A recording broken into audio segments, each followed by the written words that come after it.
Je m'appelle Swalis, je suis accompagnante holistique, médium, guérisseuse, artiste. Je suis une passionnée de la vie, du vrai, une créative, une voyageuse, une exploratrice, une aventurière. Je suis de formation et de métier travailleuse sociale et formatrice pour adultes.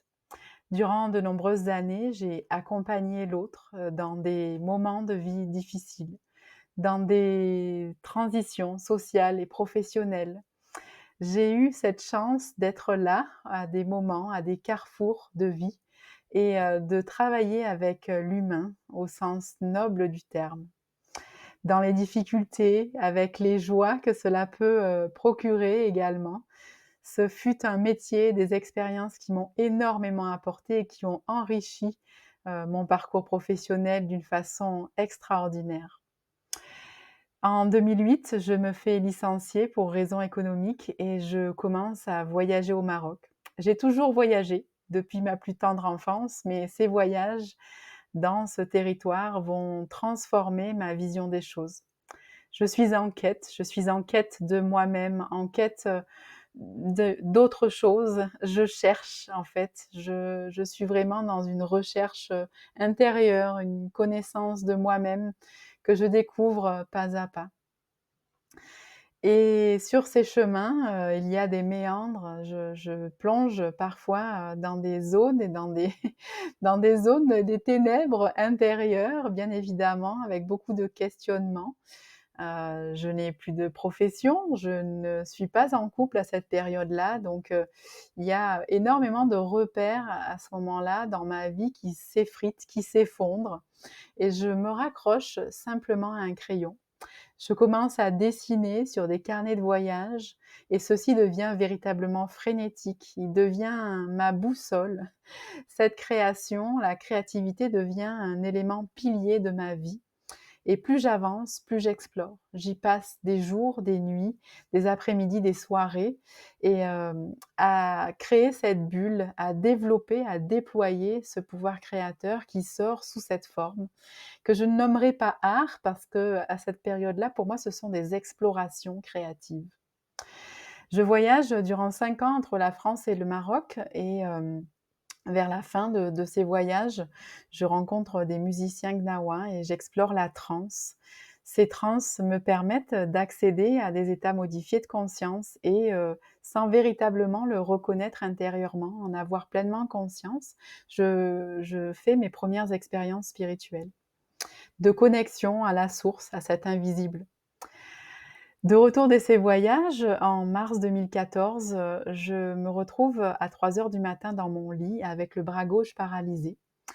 Je ne sais pas vraiment ce qui m'arrive, je sais simplement que je dois saisir mon téléphone. J'appelle les pompiers et je me retrouve à l'hôpital. Quelques examens plus tard et véritablement, une très courte nuit, un début de matinée assez étrange, je me retrouve en face de 2 neurologues dont l'un, pardon, m'annonce une sclérose en plaques.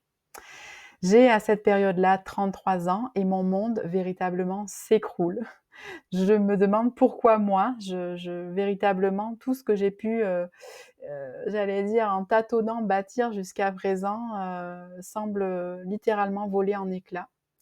Mon bras gauche, pend le long de mon corps et je me retrouve dans cet hôpital. Je ne me reconnais pas vraiment dans ce qui m'est proposé au niveau, de voilà, de la suite de ce qui me concerne en termes de traitement et non pas par rébellion, mais simplement parce que je ne me reconnais pas dans ce qu'on me propose, je décide de sortir. Cependant, bien évidemment, sans aucune alternative et ces alternatives, je les construirai par la suite, par moi-même.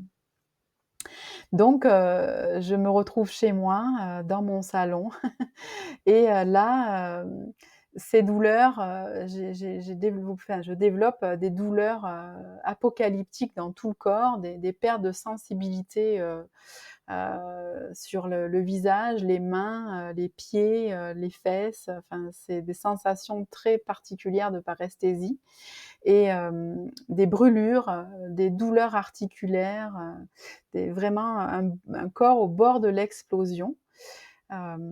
Donc c'est énormément difficile à gérer émotionnellement, mentalement et donc il y a des débordements, à certains moments, bien évidemment. J'ai beaucoup de mal à marcher, à me déplacer, donc mon univers se réduit effectivement à ce salon qui va devenir mon atelier pendant quelques mois.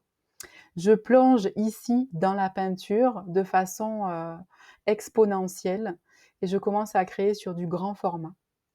Et là, je crée une série de tableaux qui s'appelle «Le voyageur de la conscience». Ces tableaux vont me mener, véritablement vers ma guérison, sur ce chemin d'unité, puissant, assez incroyable à ce moment-là. Je n'aurais jamais pensé, que ceci me mènerait, là où je suis aujourd'hui et pourtant en étant devant toi, je peux le réaliser maintenant. La magie qu'il y a eu derrière, cette, «tragédie» entre guillemets, cette épreuve, cette initiation plutôt.